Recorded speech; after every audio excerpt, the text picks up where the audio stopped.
And that's why a couple of days ago, I was happy to see that the channel I follow, Good Bad Flicks, that's a channel that's one of those movie review kind of channels that's been around since like the late 2000s and has been able to still keep chugging along. Well, one of the different series he does is called Exploring, where it's like a longer form kind of behind the scenes video on different movies. And he's done one on like Mortal Kombat and one on Species and Event Horizon. But also the very first one he did was on the Silent Hill film. And now this, he just recently, let's see, I've got it yesterday, he uploaded a new Silent Hill exploring video.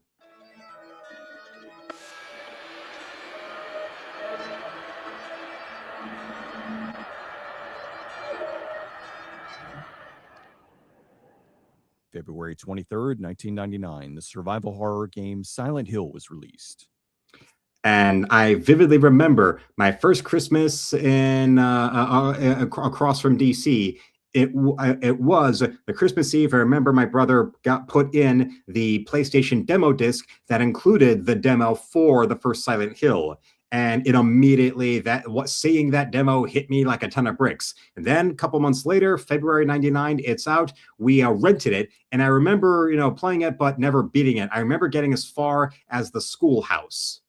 I'm guessing maybe my mother saw what was going on and then, snatched the game away and turned it back and then wouldn't let us rent it or play it again. And yeah, the Silent Hill sequels, we never played any of those. Although I do remember being mesmerized when, oh my God, there's a sequel, when I first saw a TV spot for Silent Hill 2 as one of the, killer apps for when the PlayStation 2 was first out. The developers, Team Silent, wanted to make a unique kind of horror game, unlike anything that was out there.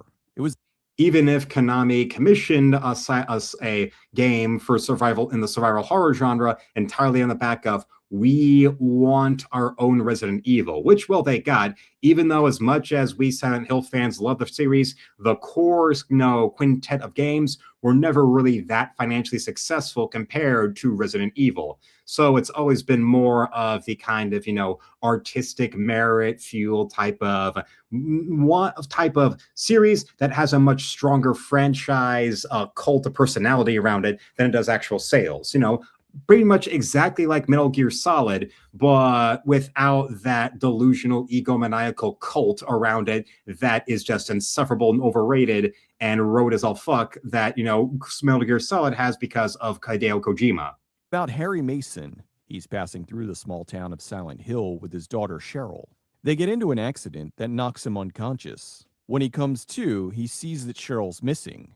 Harry then heads into this haunted town to try to find his missing child. Silent Hill is often cited as the first true horror game, where you as the player aren't a cop or an action hero, but just a regular guy. That's another thing about the difference between Silent Hill as a franchise and Metal Gear Solid is that, well, the idea with the Silent Hill games that are well made, it's focusing on what is going to scare the player. It's on slowly, patiently building that psychological horror and giving you something that is going to be the type of horrific thing, the horrific story, the horrific situation you're put through playing the game through that character.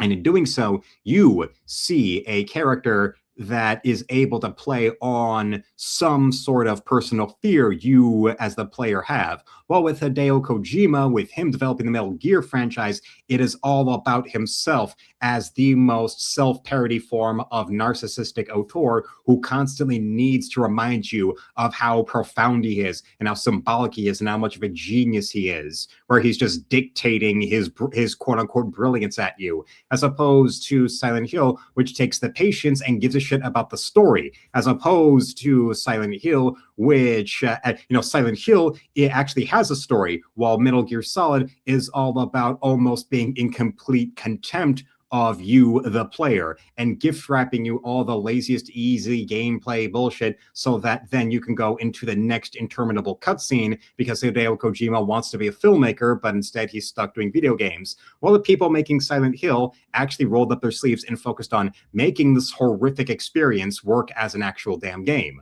Silent Hill did very well with critics.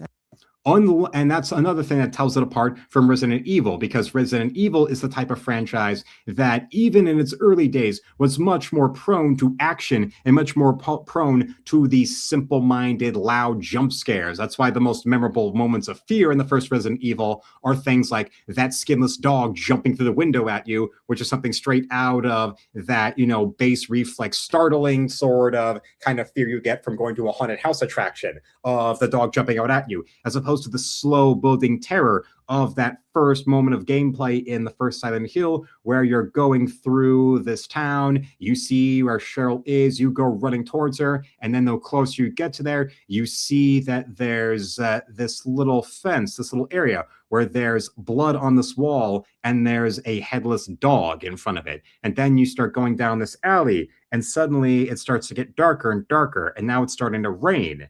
And now you see this broken wheelchair with that creepy, loud, rusty chair spinning, wheel spinning. And then you go past that into seeing this corner where there is a gurney with a body bleeding through the sheet that's over it. And that's when you get into the corner, and suddenly you're trapped in this corner where there's a fence and there's a skinless corpse crucified on the fence. Definitely a much longer, more thought out, more creative, more gameplay based build up to a moment of fear than just bah, dog through the window. That's why when there is something big, loud, and crazy, like say when the air screamer crashes through that window in the diner, and even then, it doesn't just go through there in one big swoop. There's a big bang of it banging through the window first, and then it crashes right through it. Bah! And you, oh God, this isn't a dream. And you try shooting at it, or, the smart people just run the fuck away. And went on to sell over 2 million copies worldwide, which landed it a re-release under Sony's Greatest Hits label. A short time later, in the year 2000, French director Christophe Gans was working on his action-adventure drama, Brotherhood of the Wolf. Gans was a gamer, although at this point, he only played PC.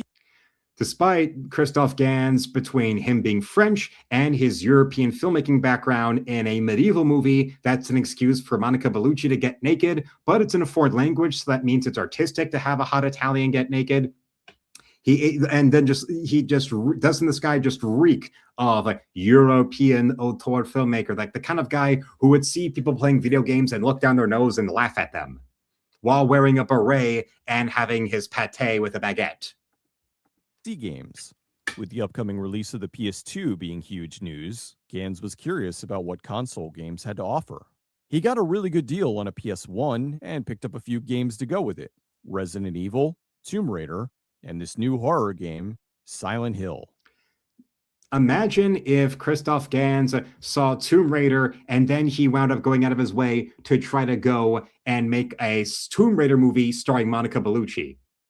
Now, as great as Angelina Jolie was in the 2000s Tomb Raider movies, wouldn't it have been even more awesome if you got an R-rated Tomb Raider with Monica Bellucci?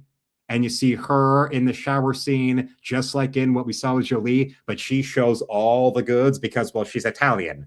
Italian actresses are allergic to keeping their clothes on. And yes, Weatherman, who doesn't want to watch Monica naked? Even the most flamboyantly gay men in the fashion industry would revolve their entire day around the chance to see her naked. He played the other two first and enjoyed them, but when he got to Silent Hill, he was floored. He said he experienced something while playing that he never felt before in a video game: fear. He called the game unsettling, one of the most terrifying experiences he'd ever been. There's that wheelchair I was talking about. I should have anticipated this because we're watching this blind. I had not seen this video before, but yes, that opening bit of gameplay where it's the slow, long build up to abject fucking terror, and the further and further you go down, you can feel the isolation. You can feel the darkness surrounding him. You can feel the sense of that you're all alone, but also there is something there that is increasingly sinister and that has done something terrible to other people, and that will be happening to you very soon. Through. After playing the game non-stop all weekend, he returned to filming Brotherhood of the Wolf and told the producer, Samuel Hadida, about the game. Gans met Hadida years before on his first film, a segment within the 1993 horror anthology Necronomicon: Book of the Dead. I'll have to check that out. And also, yeah, he did direct the movie of that one manga, Crying Freeman. They developed a working relationship, which led to the 1995 manga adaptation, Crying Freeman, and now Brotherhood of the Wolf. Anyway, Gans was explaining how the game was unlike anything he had ever played before. It was genuinely scary. Hadida refused to believe anyone could be scared by a video game. However, that changed when he played the game. He was stunned and agreed with Gans that they needed to jump on this property as soon as possible. Hadida had contacts in the video game world. He already acquired the rights to Resident Evil and helped to distribute the 1995 adaptation of Mortal Kombat. He reached out to Konami to talk about acquiring the rights to Silent Hill to make it into a movie. What he got was no response. Apparently, unbeknownst to him, other studios were also after the rights. The two biggest were Miramax and Tom Cruise's production company, Cruise Wagner. What? A Tom Cruise, if it was something that Tom Cruise's production company was going to produce, but he kept his name off it instead of like trying to make it into a vehicle for himself, I could see Silent Hill working as that, unless Tom Cruise was really willing to go out of his comfort zone and really go through, like, this would be like his, Tim Robbins performance in Jacob's Ladder.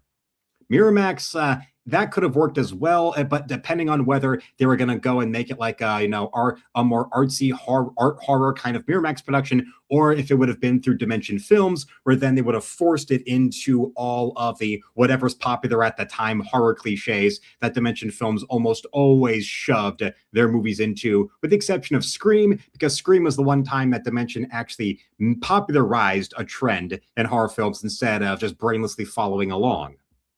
After seeing the mistreatment of so many video game adaptations, Konami wasn't interested. Hadida didn't give up. He left countless messages, but they all went unanswered. September 25th, 2001, Silent Hill 2 was released, and Gans loved it as much as the first. Gans had a friend who was working at a TV channel that wanted to interview him about being a gamer. Gans agreed to the interview, but only if they also shot a separate segment where he was able to explain how much Silent Hill meant to him. So Gans sat at a table with a Silent Hill 2 figure in front of him. For the next 37 minutes, he talked frankly about his love for the series and why he wanted to make the film. He then had it subtitled into Japanese and sent it to Konami. The tape made its way to Team Silent. They went into a boardroom and watched the tape in its entirety. The team was blown away by his affection for the series and his honesty. He obviously was well versed in the game and knew what he was talking about. As luck would have it, right around this time, Brotherhood of the Wolf was released in Japan. Akira Yamaoka, the sound designer for Silent Hill, saw the film and loved it. He said, "That guy can do Silent Hill. He's crazy about it, and he's going to respect what we've done." Konami then reached out to Gans and Hadida to let them know they wanted him to helm the picture. Although right when they accepted, Gans was working on another film, an adaptation of the French comic series, Rahan. He had Mark Dacascos back from Brotherhood of the Wolf to play the lead. However, the studio that was funding it pulled out because they considered the film too risky. This ended up being a good thing. With Rahan no longer being made, Gans was able to fully focus on Silent Hill. Although Konami had a series of stipulations. The first was that Konami had to approve of the director, which they did. Gans was not to be replaced. He was the only one they wanted for the project. The second was that they had to approve of the screenplay. Gans worked with Nicolas Beaucrief, a friend and collaborator, also a gamer. And also someone, well, we don't see his picture, but it sounds like the type of name for a French screenwriter whose films that would get produced would be all over the Cannes Film Festival or whatever. And Weatherman says, Brotherhood of the Wolf was weird and slow, but I liked it. Well, of course, me being me, I know of the movie, but all I've seen of it are Monica Bellucci nude. So, well, the film completely, I have not. The duo began playing the games while writing down dialogue and key moments. During this time, Gans was thinking that it might be a better idea to adapt 2 to film. He said that 2 was the more emotional one. It's a beautiful story and the best Silent Hill of all. And yeah, I could actually see where if they went and decided to do Silent Hill 2 as the movie and they focused on that, And between the fandom and just I think the general public, if you really did it well film wise, it probably would be one of those kind of movies that, like I mentioned, Jacob's Ladder would be something that would probably make its money back but not be a blockbuster, but then would have a longevity through other media or other streaming or physical media afterwards that would be worth it, like with the Silent Hill film, where now they have expensive Shout Factory DVD re-releases of it where it's like a steelbook form. And also RJ brings up the seed going from naked Monica to mountains is more artistic than most movies nowadays. Well, yes. Hence why I don't hate the Matrix sequels as much as other people do, because, well, we did get Monica Bellucci in a lot of latex outfits with her breast exploding out of them. And yes, Silent Hill 2 did have more psychological horror, although at the same time, the first game did have that great base concept where even with it not being a story that's about the inner torment of the character that you're, from the protagonist, it's still just the terror of being a father going through this hell looking for your daughter. That is something that is both deeply personally terrifying and something that immediately is going to get you to be in the protagonist's shoes and root for them, unless you're one of those insane abortion-obsessed, feminist death cultists that has a bunch of daddy issues, so you're going to scream about toxic masculinity or how, no father would go through all that, that kind of bullshit. Or also just maybe the cult has a reason to kill her. The same way that these feminist hypocrites are all looking at the Christy Martin movie and saying, oh, well, maybe Christy Martin's husband had a reason for being a white trash woman beater. Because these people hate Sydney Sweeney that much. 2 is James Sunderland's story, while 1 was Harry Mason's story, but also an introduction to the accursed town. And on top of that, when it comes to the quartet of the 4 main games, the second one is the only one where really the game is really focused on like the inner torment of the player being manifest. The first one, you're a victim of circumstance where you're just walking in there and you're going through what you're being put through by Alessa. It's all Alessa and her torment and her fear being manifested as all the monsters that are attacking you. Then the third game, it's Heather Mason dealing with the cult and with her soul being bifurcated, where it's this dark Alessa going out versus herself, and not knowing that it's this other dark half of her out there that's doing all this. And of course, in the fourth game, you're just a guy that wakes up trapped in your apartment, and then eventually as you go through the game, you see, oh no, it's all coming through. You're pretty much wound up being trapped in the mind of this serial killer. And it's basically like The Cell. And both like The Cell and Silent Hill 4, the people who hate both are tasteless idiots who don't know what they're talking about. After they started working on it, they discovered it was impossible to tell that story without explaining why the town was the way it is. A sort of suburban Bermuda Triangle where you... Although at the very same time, Silent Hill 2 worked, even though there isn't a big long-winded explanation as to the supernatural elements behind it. You have the idea of this town has something sinister in it. There's something supernatural in it that is manifesting your personal fears. And you don't really need a big elaborate backstory behind it, which is something that I understand the perspective where people say that the first game and the third games being focused on this whole satanic cult and all of this explaining where all the Silent Hill sinister supernatural stuff comes from is actually a detriment, instead of focusing on, that vague, open-ended type of psychological perspective of the horror. You can enter, but not exit. They realized that 1 laid the groundwork for the series and was a stronger entry point to make into a film.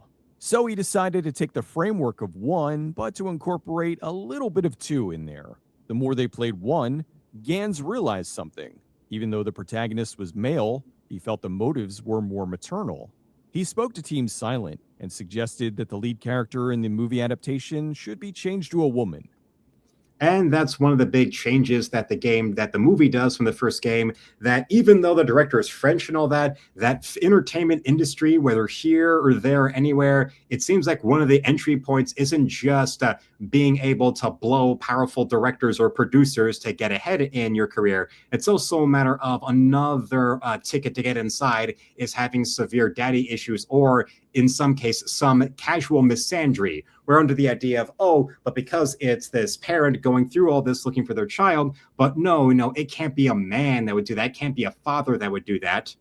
Nah, but okay, yeah. Take it up with your psychiatrist. The audience is not your psychiatrist. I'm talking to you, Guillermo del Toro. As it turned out, when the team was making the game, they were switching back and forth between having the lead being a man or a woman until finally agreeing that the lead would be a male. They were okay with this change. When Gans met with Team Silent, he was happy to discover that they were all big movie lovers. Silent Hill took influence from the films of David Lynch, movies like Jacob's Ladder, and other things. If you want to know how much influence went into Silent Hill, after you're done watching this, check out my video, Every Reference in Silent Hill. It's ridiculously thorough. Gans had one condition for the movie itself. He said the movie needed Akira Yamaoka's score. Although Yamaoka was originally thinking he'd take this opportunity to go full Hollywood for the score and have an orchestra. After some time, he realized this was a bad idea. It didn't suit the film at all. So he re-recorded the music from the game for the movie. It was now 2003, and Silent Hill 3 was released, which was a direct sequel to Part 1. Gans incorporated some elements from 3 into the script as well. Gans wanted to convey an experience, not adapt a video game. He wasn't making a horror version of a video game, but rather filming a nightmare. With video game movies on the rise, Sony TriStar was now interested in distributing the film. This made Gans think about it in a different way. While he made movies for English-speaking audiences before, he was a French filmmaker. When in the beginning phases of Silent Hill, he was toying with the notion of making it in French. Brotherhood of the Wolf was the most successful genre film ever released in France up to that point. While he's proud of that film and his heritage, most of his favorite films of all time are in English. With TriStar wanting to distribute, he decided it would be a better film to make in English. Although with English not being his first language, Gans realized the dialogue in the film would need help. He wanted to bring in another writer to fix that, so he reached out to Roger Avery. Avery was a writer, director, and gamer. He was also an Oscar winner for co-writing Pulp Fiction with Quentin Tarantino. Originally, he was just brought in to help with the dialogue, but over time, he moved into doing a full rewrite of the script. He completely disassembled what was previously written and started piecing it back together in his own way. Gans and Avery were now working together to fine-tune. Well, hey, considering the writing process behind Pulp Fiction included Avery having his own separate script that then his buddy Tarantino went and took and restructured completely into Pulp Fiction, but then that came to the point where they just wound up having to still give credit to Roger Avery for co-writing, even though you know that between Tarantino's ego and also Harvey Weinstein's king-making, that he really didn't want that other name attached to the script so that it could be all about Tarantino and his immaculate brilliance. And yes, Ice Age 1 did have the more psychological horror, but 2 had more. And well, never played 3, Weatherman. Well, I would say you could say it's the best of both worlds when it comes to the first 2, of having both of them together, creatively, I mean. And it was the best that it was in English. Yes, it's easier to market. Hence why when they do like big budget films, even in Asiatic countries, they still try to force in American actors and have it be in English, like that movie, The Great Wall from China, or what was that one, Dragon Wars. In the script, they used the strategy guides for the games to help give them ideas. The script ended up being a mix of the first 3 games.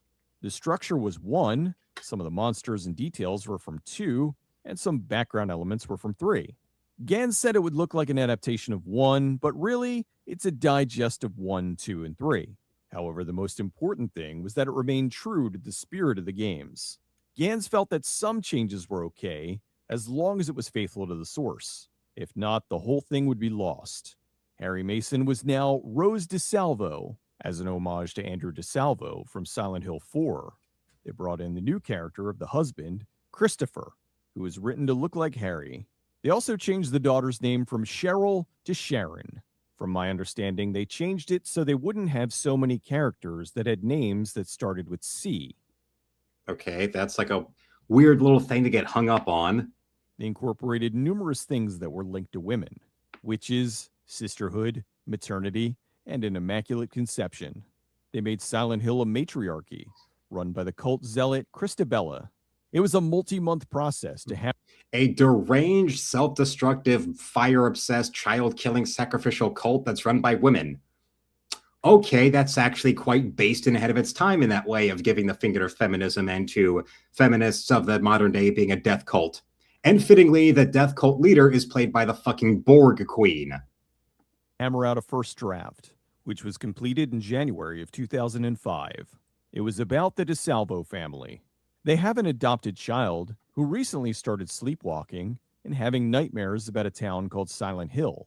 Silent Hill was abandoned in the 1970s due to a massive fire under the town that made the place unlivable. While designing the look of the town, Gans said he took a large influence from the 1950s French film Orphée, better known to US audiences as Orpheus. Avery was doing research for the script and was fascinated by the town of Centralia. And yes, the town of Centralia, Pennsylvania, which is a dark, real world cryptid to look at. And there was even an interesting a documentary that PBS did with Martin Sheen narrating that talks about the whole cause of what happened to Centralia, Pennsylvania, where the local government was burning garbage, and then the garbage fire spread to this shut down coal mine that then wound up spreading this coal fire all through under the town, and it's been burning continuously ever since, and it's not due to stop burning for another few decades. And eventually led to there being sinkholes happening all over the town and sucking in women and children, as well as now the town became condemned, and now nobody lives there anymore. Centralia is a town in northeast Pennsylvania. No one knows for sure how it started, but in 1960, with the depth of the coal veins, it was speculated 61. It stayed open after the town was closed, but years. The roads filled with huge cracks, with smoke pouring out, and the road is littered with graffiti, with numerous references to Silent Hill and Resident Evil. In 2020, during the pandemic, they saw a major increase in people exploring the town. While the town always attracted visitors, this was more than usual. Some buzzkills, the people who own the rights to the property, decide to go in and cover the road with piles of dirt to discourage people from coming out to see the road. There's more to see in Centralia, but that was a major destination for most. Still, I personally think it's worth seeing while it still exists. Just know that you'll need someone who knows where to go and a four-wheel drive vehicle. Anyway, Avery decided to incorporate Centralia into Silent Hill.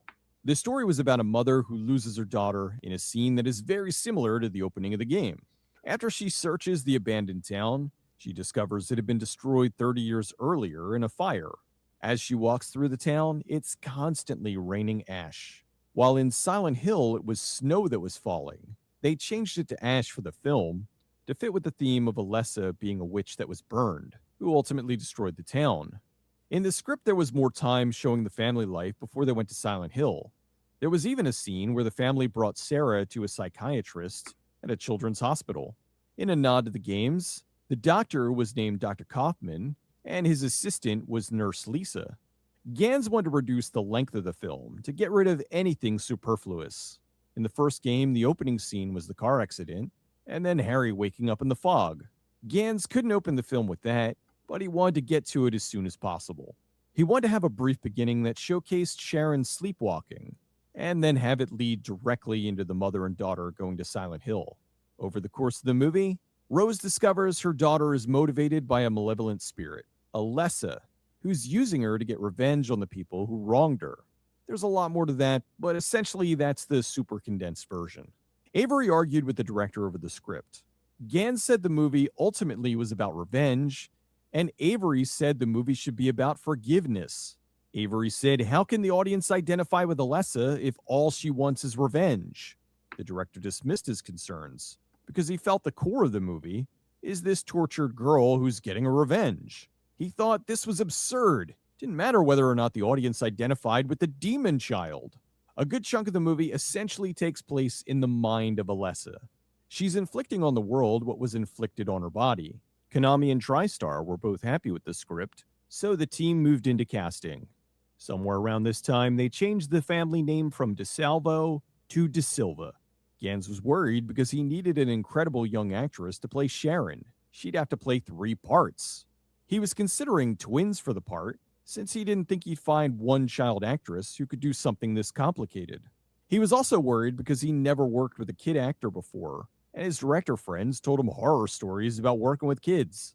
In 2004, he saw a show called Kingdom Hospital. Within the show, there was a very impressive young actress, Jodelle Ferland. He reached out to her people and set up a meeting. The actress arrived, and the director was shocked by her composure and willingness to do the role.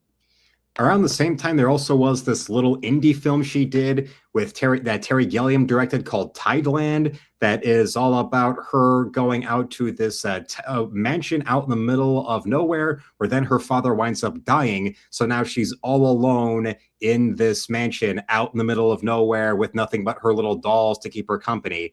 And I've heard good things about Tideland, but I've never seen it. And it's supposed to be pretty like dark, sort of like fantastical horror film. So it's one of those that I'll have to go and look up. And if I'm able to track it down and it lives up to what I've been told about it for years, I'll probably wind up using Tideland as one of the movies to review for next year's Halloween special. He asked if she ever read the script, and she did. Were you scared? No, it's great. He told her, you're going to have to play 3 parts, and one of them is the devil.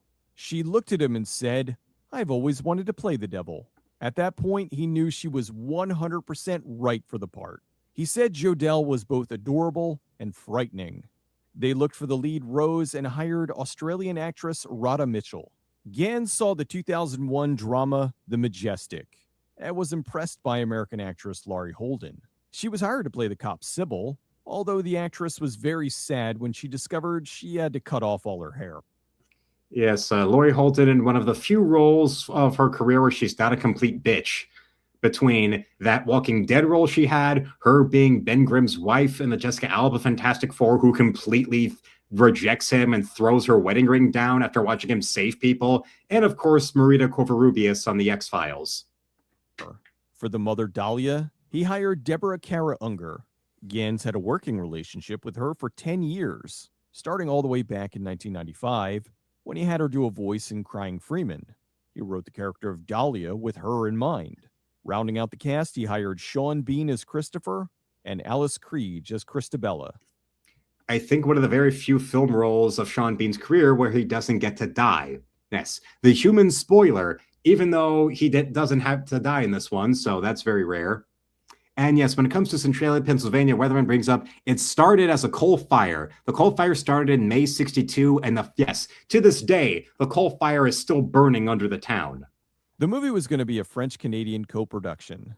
At the time, Canada had useful grants for movies made in Canada. There was also an advantageous exchange rate, so their money went further there. The budget was originally $30 million. Gans loved the Guillermo del Toro movie, Mimic. Why? Seriously, I want to know why.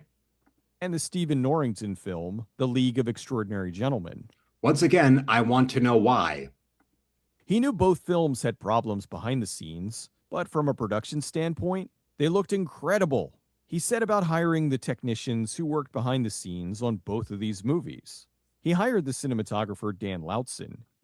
I mean, say what you want about the movies, but when it comes to things like production designers or cinematographers and all that, a lot of what they do is, something that usually is not affected by those movies having problems with either legal battles like the plagiarism case that was affecting League of Extraordinary Gentlemen, or Harvey Weinstein being Harvey Weinstein and forcibly re-editing a sci-fi horror film to be something more towards something that could be for, a big dumbass audience. And here's one. It's funny she was Grimm's ex-wife, as on another work, Chiklis played a crooked cop that played her to get a federal agent job. Interesting. Who worked with him on Brotherhood of the Wolf. When he met with Lautzen, he already had about 500 pages of storyboards. Lautzen said he was so precise in his vision, he knew exactly how he wanted it to look. He hired Carol Spearer as the production designer. She was David Cronenberg's production designer, who worked on movies like Existenz and Crash. They needed to find somewhere to physically be their Silent Hill, and that ended up being the town of Hamilton, Ontario, Canada. This was a small town about an hour outside of Toronto. Within the town, there was a street that was in severe disrepair. The production team saw it and said it already looked like Silent Hill. It just needed fog.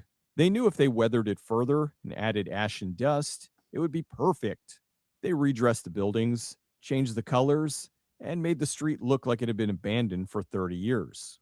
They also added little in-jokes like empty rooms, since in the game there were all these buildings, but most of them were just Empty rooms. Spear looked at photos of Chernobyl for reference to what happens when buildings are abandoned and they age. She also looked at photos. A little extreme going all the way to Russia for that when you can just go right here to Detroit to the west side, and there you'll see all the reference and inspiration you would ever need for what Silent Hill in real life would look like. And yes, Mr. Sean Connery, after a decade plus of picking the wrong scripts, hated the studio so much with how that movie turned out that yes, any chance at sequels ended, and then he wound up just walking away from acting. Of Centralia, as well as old hospitals, since the final act had a big scene in a hospital. Gans wanted to recreate some of the camera moves from the game. Problem was, in the game, it's all virtual space. To recreate some of the camera moves, they had to have movable walls to mimic the camera moving like it was just floating in the air. They had to build some sets like a puzzle that you could open and close as needed. In one scene, if you look, you can see the one wall closing, which is almost covered by the actor. The mountain road was built in a studio. They said shooting on a real road would have cost too much and wouldn't be easy to control. So they built this massive paved mountain road, complete with a cliff. They put the whole thing together in about 8 weeks. The outdoor scenes would need ash, but they didn't want to use real ash as it would be too hard to control and would be messy. They contacted a company called Core to add the fog and ash in as a visual effect. That way they could control the density of the fog, as well as animating the ash to make it seem like it's alive. Gans needed to shoot some parts of the film very dark. The issue was, how do you do this properly on film? When shooting dark scenes on film, the grain shows up more, and it's hard to control as you spend a lot of your time trying to figure out how much light you need for each shot. Gans was doing screen tests with HD video and found he could shoot the scenes as dark as he needed and still be able to retain definition. He shot some test footage of a woman walking, only being lit with a lighter, versus the same footage with film. The DP was against this, but once he saw the footage, he couldn't argue the results.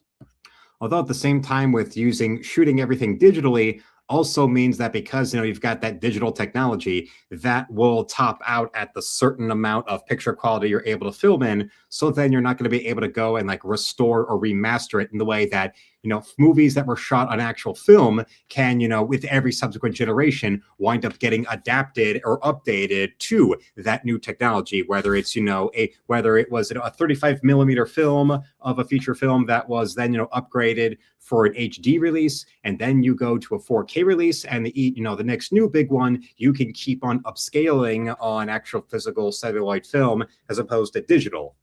For digital, though, that picture quality tops out at that. That's why you would need, I think even with some type of AI enhancement, it would still look bad. Say if you look at the early days of YouTube, where the best picture quality was 240p and it was so compressed and grainy. If you look back at the early videos of the Angry Video Game Nerd or Me at the Zoo, or even the early days of Lacey Green. So it was decided the movie would be the first film HD video hybrid. Some would be shot on film, and the dark scenes would be on HD video. Filming started April 25th, 2005, under the code name Centralia. The shoot would take place in and around areas in Hamilton, but also on sound stages in Toronto. They hired creature designer Patrick Tatopoulos, who worked on Independence Day, Pitch Black, and Underworld. His design work on those movies was some of the best parts about those films. Although at the very same time, he also was the man responsible for the 1998 Godzilla. So if there's anybody to really point the middle finger at for how terrible Godzilla was portrayed in that movie, well, Patrick Tatopoulos can also get that middle finger as well, while also looking at the legitimately cool look of the aliens in Independence Day or the Lycans in the first Underworld. He was in charge of designing all the monsters. Gans had all the monsters picked out. Each of them would be from the first 2 games. The monsters were the children, also sometimes called the Mumblers from Silent Hill, the Creepers from 1 and 2, the Patient Demons from 2, the Nurse Demons from 2, as well as the most iconic monster of the series, Red Pyramid Thing, which later became known as Pyramid Head. Although for the movie, they decided to call him simply Red Pyramid. And also on top of that, let's not forget about with the movie, you have no room in the finished film for Nurse Lisa or Dr. Kaufman, even though you're basically following the story of the first game, but there's room for Pyramid Head. You want to see Silent Hill, just go to upstate New York. Where is that? I live in Detroit, so all I got to do is go to the west side to see that in person. And then when it comes to that digital talk, yes, digital messes with the lighting in the movie and the colors, unless you get something good to do color correction correct. When Totopoulos was designing the monsters, Gans told him, "I don't want disgusting, I want disturbing." Early on, it was decided the creatures in the film would all be practical. They wanted to do as much in camera as possible, but some things would be enhanced in post with CG. And unlike the awful Thing prequel, that actually was the best idea, and they did it. Where yes, it's practical creatures with some digital enhancements, but not everything being cheaply, quickly done, and under production time provided CGI, like what happened with the Thing remake, the Thing prequel, or every fucking Marvel movie ever made. Little subtle things, nothing to detract from the practicals. Just improvements. For example, they made the legs of the patient demon thinner and added wisps of smoke to the tar it spits out. There were practical models made for the creepers, but due to the sheer volume of them, they were the one creature they decided had to be made with CG. The director had a clear idea of how he wanted the monsters to move, so he hired dance choreographer Robert Campanella to be in charge of the creature choreography. He was there to convey the director's needs to the actors playing the monsters. They then hired a wide variety of dancers to play the parts of the monsters. The children were renamed. And yes, the problem of CGI effects is that they don't follow the laws of physics. That's why big breakthrough CGI movies in the mid-90s that still hold up visually are the ones that aren't trying to produce real things, like the Casper movie or The Mask, where they're trying to apply cartoon characters to real life. The Grey Children. Even though there were dozens of them on film, it was all the work of one woman, Yvonne Ning. She was very small and had the right body to play a mutated child. They made the suit specifically for her.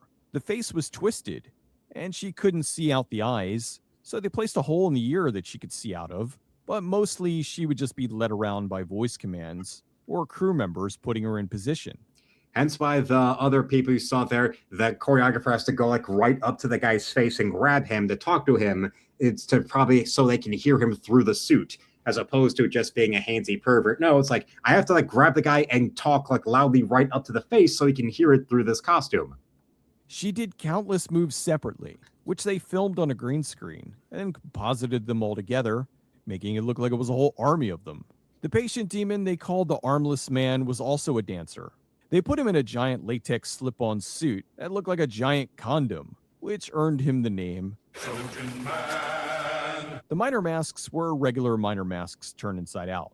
Gans wanted to add a bit of his own lore to Silent Hill to leave his mark, as it were. To do this, he created the monster, the Janitor, for the janitor that raped Alessa. He had Campanella play the part. The legs were prosthetic, anchored to his back, and he wore his green Kermit.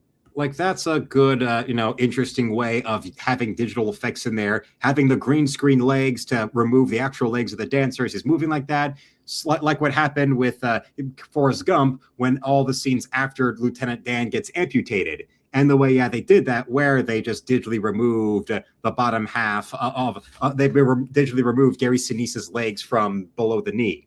And yes, very, very interesting.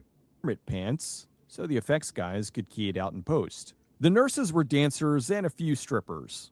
They fitted them in skin-tight outfits that matched the demon or bubble-headed nurses from 2.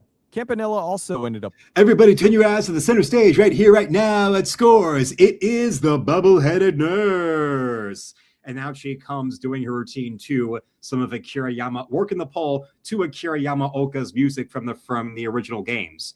That would be an interesting stripper routine. Playing the iconic Red Pyramid.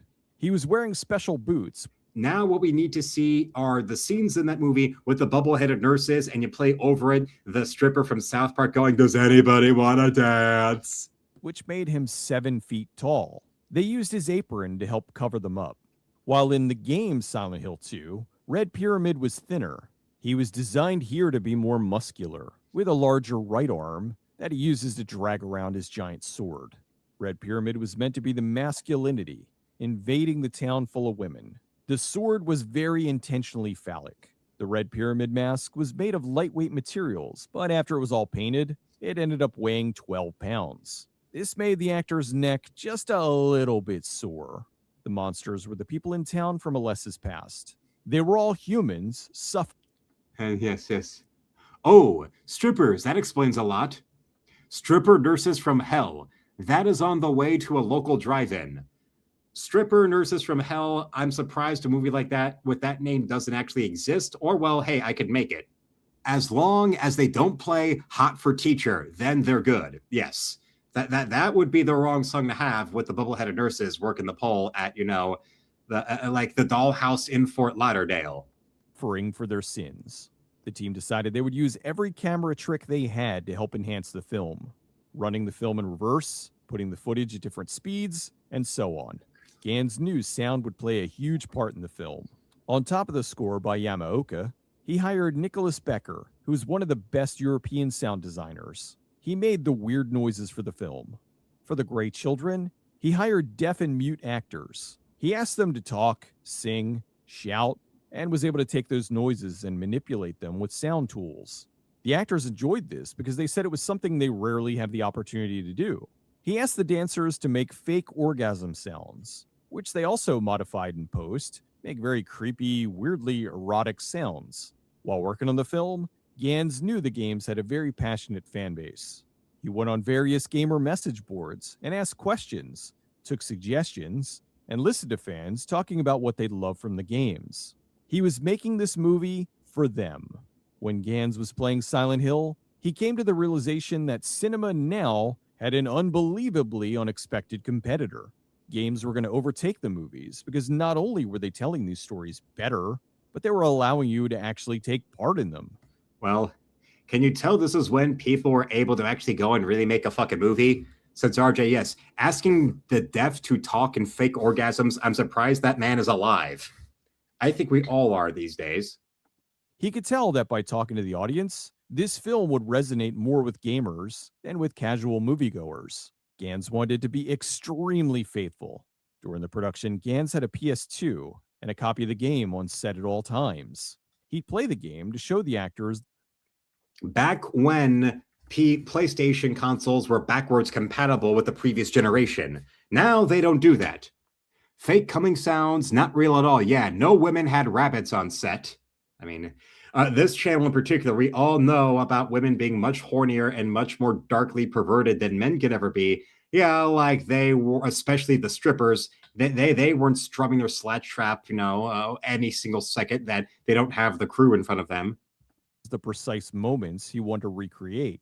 Many of the camera angles and elements were lifted right from the games. When Rose arrives in Silent Hill, the winding camera following her through the alley is nearly identical. This was a complicated shoot. In total, they built over 100 sets because they all had to have multiple versions of the same set. One is Silent Hill 30 years ago. One is 2004, which is when the film was taking place. The Fog World and the Rust World were Dark Alessa's psyche. They treated the decor in the film like a sick body, withered and failing, sick with cancer. They found an abandoned school, which they redressed the interior and used as both the school and the hospital. To accentuate Rose's further descent into the madness of the town, Rose had close to 100 versions of her outfit that slowly changed shades over the course of the film. It starts brown, then gray, and then blood red. The changes are so subtle, you don't notice as you're watching. Towards the end, there was a flashback sequence that was supposed to take place in the past to explain what happened. The problem was, the scene as it was written was too long and they were running out of time. So they had to come up with an alternative. Gans took the footage that was shot and gave it to a friend who did animations for DVD menu screens. He warped the footage, made it look old and worn, burned out Super 8 footage. It now looked like spliced footage of a lost film. They added a voiceover explaining what... Kind of like those Super 8 films of all the families getting murdered in Sinister, which I saw last year for the first time as part of the Halloween special I did. And yes, it actually, that is one of the best horror films of like the last 15 years. what happened within the footage, which helped to speed things along and cover up for any moments they weren't able to film. This took a lengthy, expensive sequence and cut it down to a cheaper 6-7 minutes. The ending, as it was originally written, had Rose arriving at the meeting place. Then Alessa calls forth 6 red pyramids that unleash her revenge on the cult members within the church. Problem was, they only had about a day and a half of filming left. It was impossible. They only had one red pyramid, and they'd have to film him multiple times and overlay him into scenes like the Grey Children. After talking to the team, they came up with another idea. Rose brings Alessa into the church so she can finally unleash her vengeance. Alessa comes up from the floor in her hospital bed.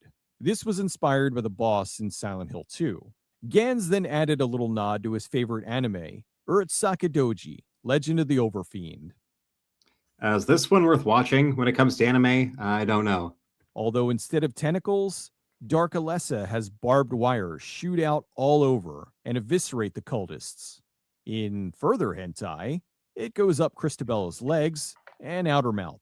The girl in the hospital bed wasn't Jodelle, but a body double. At this point, Gans put together a rough cut of the film that was about an hour and 45 minutes. He had a screening for TriStar, and they were very confused. They wanted to know why. Well, then if it's a hentai movie, that sounds a little gross. But yeah, Weatherman yelling out pervert. And also, yeah, I heard it's a good anime, says Freva, but Weatherman, he sounds a little more authoritative in having seen it and says, yeah, it's a hentai movie. Well, I remember seeing those anime 18 plus racks at Tower Records or at FYE, and those always disturbed me. They disturbed me almost as much as going through the horror sections of a Blockbuster or a Tower Records. Why there were so many women in this film. They said, there's no men in this. It's too feminine. As a way to fix this, well, you could have gone and maintained what the game you were basing your script on had, which was a male lead. Just saying. But then again, remember, one of the other requirements to make it in the entertainment industry, whether in Europe or in America, requires an awful lot of daddy issues. So, of course, they just creatively, of their own volition, couldn't see a man going through all this horror trying to rescue his little girl. They asked him to incorporate Sean Bean into the film more. TriStar felt the movie was a little too out there, and they needed someone grounded who would explain what was going on to the audience. So they wrote Sean Bean's character as the audience insert to explain things to people who aren't familiar with the games. In the original cut, Sean Bean is only in the film in the beginning and in the end. Now, taking a bit of inspiration from Silent Hill 2, they had to make some scenes of him going to Silent Hill to look for his wife. They also expanded the story for the police officer Gucci, who would help him for part of the film. Officer Gucci was played by Kim Coates. The movie, like the games, had countless homages. Brahms, the gas station, some of the store names, the Midwich School, and the street names. As a callback to her original name, they threw in some graffiti of Cheryl while Rose is searching for Sharon in the beginning. At one point, while Rose is trying to remember the way through the... Although another moment of the Silent Hill movie being based ahead of its time, RJ brings up that, see, a man explains the illogical nature of women, and that is realistic. Very good. And when it comes to, hentai can still be really good, like Bible Black, and also Freva says, not every hentai is, everyone watching hentai is fapping away. And where then brings up, I was gaming with my friend and he put that movie on, and it was about 30 seconds in, and I went, what the heck is this? Referring to that hentai anime. And, well, that is correct. And yes, well, much nicer thing to reference Kim Coates for being in those movies, as opposed to him having parts in both Waterworld and Battlefield Earth. And the fact that he was able to have a career after having roles like that, well, he must have a really good agent. The hospital, she says the Konami code. Almost the entire score for the film was from the games in the series, with the exception of Johnny Cash's Ring of Fire. They even added tracks from 4, but none of the story since it wouldn't fit in here, but maybe in the next one.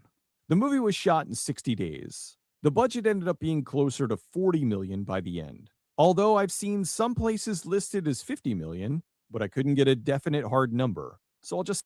To put that in perspective, the independently produced and then picked up for distribution by a studio later, Kick-Ass, cost $30 million. And the micro-budget, by comparison, superhero movie that took a decade plus to get off the ground, Deadpool, cost $58 million. Say it was somewhere between 40 to 50 million. Still a drop in the bucket when you consider Prince of Persia: The Sands of Time cost 200 million. Gans put together a new cut with the additional scenes, which clocked in at 2 hours and 7 minutes. Gans looked at it and was sure that people at TriStar would think the movie was dragging on too long and asked him to edit it down. He then suggests cutting the Christopher scenes. The film at 1 hour 45 minutes had a better rhythm. It explained itself and didn't need those scenes. He screened the movie for TriStar in Los Angeles, and at the end, they said, "That's it!" The scenes the director was hoping to be able to convince them to cut was what they said the movie was missing, so the movie would be released as it was, with a few minor notes. They wanted a few lines re-recorded, but that's about it. Gans said the original 1 hour 45-minute cut was the real version of the movie, but what TriStar wanted was an acceptable compromise. He was able to make the movie he wanted to make with the addition of some unnecessary scenes. When the film was sent out for a rating, Gans was shocked. He was expecting to have to dial back some of the violence, but all of it was approved. In the US, it got an R. In England, it got a 14. And in France, it got a 12. He read the censor's comments. A movie that involves child ritual sacrifice in France only got a 12. In case you wonder why their government is perfectly okay with Islamic illegals forcing themselves on children and blasting women and children to smithereens in the streets. Comments, who said the low score was because the whole thing took place in an imaginary world. It was also a woman looking for her daughter without using weapons. She fights back with her courage and not guns. The censor. Oh, there it is. That's it. Oh, because the movie, unintentionally didn't set off Hollywood's panic and fear of women defending themselves with firearms, because Hollywood is run by a bunch of serial rapists who are terrified of any retribution against what they do to women. Hence why they're terrified of women with guns and women with martial arts skills. Hence why they actually have the balls to go and put casting couch prostitute Scarlett Johansson in movies where she's supposed to be an action star, where her only real superpowers or action powers in superhero movies are big tits and handguns, instead of Gina Carano. Saw this as a positive. It was intelligence versus barbarism. Silent Hill was released into theaters on April 21st, 2006. And yes, well, Weatherman says that's because 12-year-olds don't vote, and because it's defenseless, actual real native French 12-year-olds that are getting raped, and French liberal politicians thinking, oh, well, it's all these Muslim illegals that are going to be going in and ethnically replacing all of the left-wing voters that we need to perpetually stay in power in France.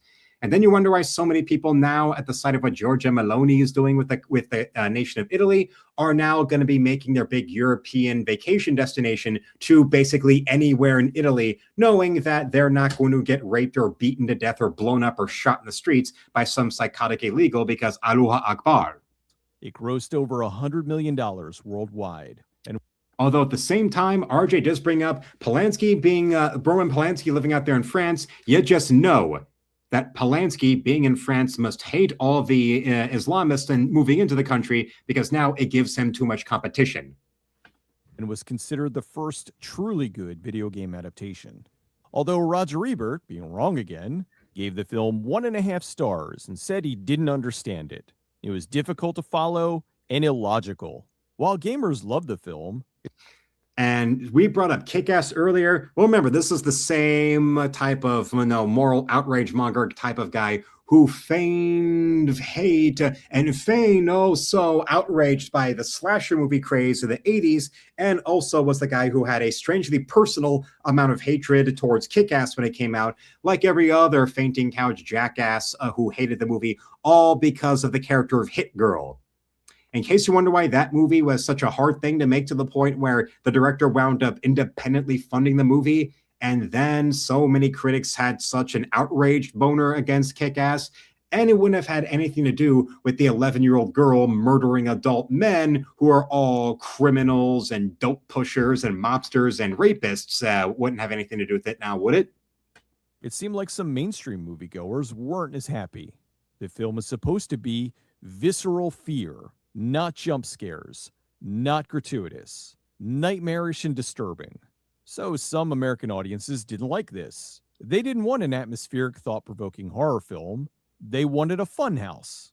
Although when it came to the further problems that people had with the film, it seemed the biggest were the Sean Bean scenes that felt completely out of place and unnecessary, almost like they were forced in there after the fact. Most everyone said the film would have had much better pacing if not for those scenes. At an event for the film, Gans was talking to a representative of Sony. They told him Silent Hill was a flop in France. They said the game only sold about 150 copies in the entire country. But would you really believe the word of Sony? Since Sony is so scummy and bummy, they might as well be run by Ethan Van Sciver. And yes, I've not read Kick-Ass the comic all the way through. I did like flip through it and certain issues and all that, but just from flipping through it, it is so much more demented, the comic, versus what you saw in the movie. And remember, that was a movie that went out of its way to defy Hollywood, and the director mortgaged the mansion he shares with his wife, Claudia Schiffer, to get it made. And it wound up getting it, released in a major release through Lionsgate, when it was still considered like a more outlaw kind of studio or a smaller scale place. Like, Lionsgate, that's as the studio that got its name on the back of being the one that released Dogma when Harvey Weinstein wouldn't wind up being able to release Dogma through Miramax because Disney didn't want the heat on it. And then Lionsgate also the next year wound up releasing American Psycho.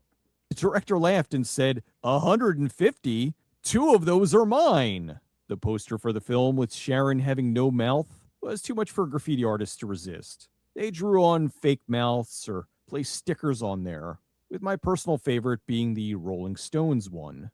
As you can imagine, since the film was a hit, TriStar. But that poster, that teaser poster where it's just a picture of the girl with no mouth, epitomizes what makes Silent Hill work as a horror franchise. It is seeing something that is supposed to be ordinary, but seeing it altered in a way that is subtle and basic and simple, but also very, very disturbing in a way that is just down to personal fear. It doesn't deal with any of the kind of, socio-political bullshit, or now, even horror movies are now being put through the same ringer of they have to be made to conform to social justice dogma as opposed to actually being a movie. So because, a fear like that isn't pandering to gooners on Tumblr who are coming to convert your children enough and try to glamorize child predator monsters. Now, of course, that's something that's probably why you don't see those types ever being attracted to, praising Silent Hill anywhere near as much as you would think of, because their social justice perspective is more important to them than actually being a fucking person. Asked Gans to make a sequel. There was talk that Roger Avery would work with Gans on the sequel. This fell apart on January 13th, 2008, when Avery was arrested for manslaughter from a DUI. His passenger was killed. He was charged in 2009 and sentenced to 1 year in work furlough, where he'd work his job during the day, but then return to the furlough facility each night.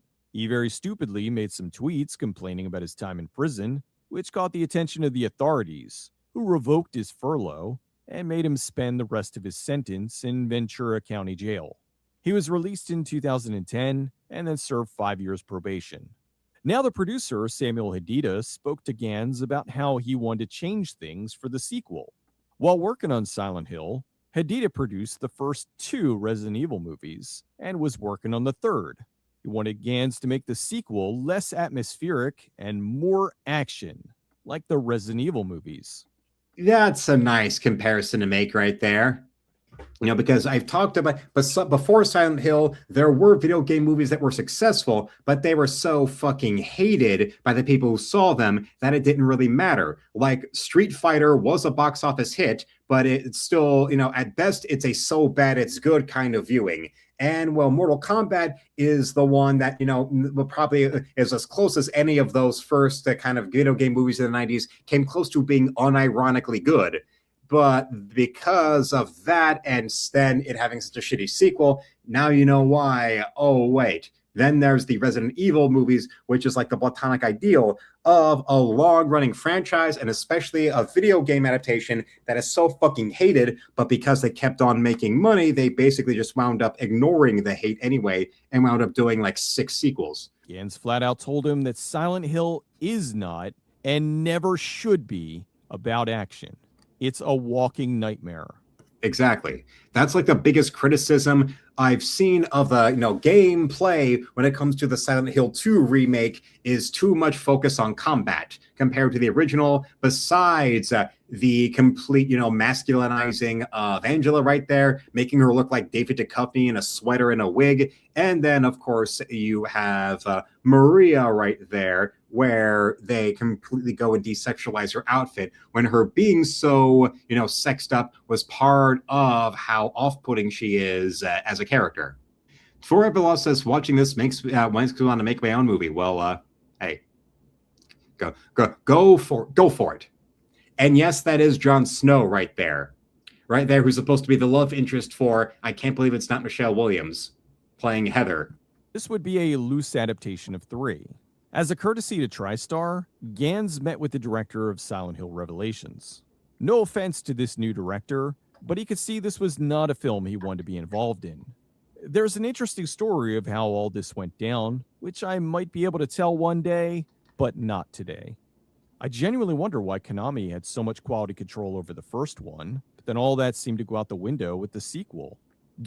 That's a question to ask about everything Konami related from like 2007 onwards. Gans went off to work on an adaptation of the video game Onimusha, which would have been absolutely amazing because we did, with the PS2, we did buy and play Onimusha, and that game was absolutely fucking brilliant. And of course, well, that movie didn't get made, so yes, fuck Hollywood. But unfortunately, the producers got cold feet, and that whole production was halted. Now that Silent Hill was on home video, Gans was happy to see some editors took the movie and removed all the Christopher scenes, releasing the movie out on the torrents as the true version of Christoph Gans's Silent Hill. When Akira Yamaoka was waiting to see the film, he had his doubts, but loved it when he saw the finished version, although I couldn't get word on exactly which version he saw. Konami, in another boneheaded decision, dissolved Team Silent because they wanted Western developers to make future Silent Hill games. Team Silent did Silent Hill 1 through 4, and now they handed off the franchise to Climax Studios, who made Silent Hill Origins. Double Helix was put in charge of the next in the main series, Silent Hill Homecoming. The new team really liked the effect of the town being skinned when it goes to the Rust world, so they incorporated that effect into the game. Here we are now 20 years after the release of Silent Hill, and many still consider it the best video game movie ever made. Gans had been trying for years to work on the sequel, and it looks like it's finally happening. This time, he's doing Silent Hill 2 proper. He first got the green light to do this back in 2022, and he's been working on it ever since. During that time, the positivity got Konami to actually look at their games, and they handed Silent Hill 2 off to Bloober Team, who made a fairly well-received remake of 2 that's now the best-selling entry in the franchise. Return to Silent Hill is something that fans have been wanting for years, an atmospheric, scary sequel, not an actiony offshoot like Revelation. If this is a success, he might be able to do a proper version of 3, and it would be cool to see him do The Room as well. Hideta sadly died in 2018, which is a shame, but it does mean that he won't have any influence over this like he did with Silent Hill Revelations. So I have my fingers crossed that this will be as good or possibly better than the original. We'll find out soon. The movie adaptation of Silent Hill. That's the teaser poster I was talking about earlier. Hill is no small feat. I love Silent Hill, the game franchise, and the movie. I even have a seal of Metatron that sits on my desk.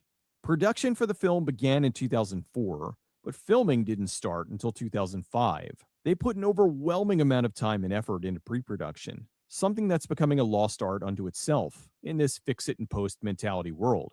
Gans didn't want to deliver just a game. He wanted a completely new experience in the theme of the game. Fans of the games already knew what would happen, so he decided to deliver an experience rather than an adaptation, which I think is the correct way to do it. Even people who don't like the film admit that visually it looks amazing. Gans said the movie may not be the best video game adaptation, but it's the most faithful. In the end, the movie is a unique clash that worked because you had a very passionate and talented director at the helm.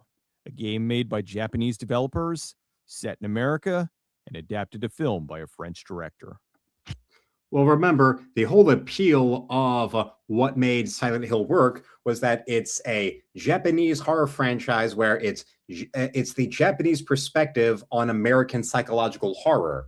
That's another reason why Silent Hill F was doomed to begin with, because it is it's a Japanese perspective on American psychological horror. So you're going to go and do a Japanese set game. It might as well be every other J horror video game out there. I mean, we already have Siren, that franchise that was during the PS2 era. And remember, Siren was from the director of the first Silent Hill game. He quit Konami and then went over to make that. So, I mean, come on. So until then, I want to thank you all for watching. Subscribe so the channel will reach 10,000 subs. Become a member today and shop at my art store with the first link in the description below, where you can buy my art or commission me, or you can support me with a donation, or you can go and buy your own copy of my comic book Encrypted. Regular copies are 5, autographed copies are 10, autographed and sketched in copies are 20, or you can subscribe to the comic for 60, or subscribe with signatures for 90. Tomorrow, I'll have new shorts at 5 p.m. Eastern, 5:30 and 6. I'll have a new video at 6:30, and I'll be live again at 10. So until then, felines, slam it, lick it, suck it, and see you, Space Cowboy.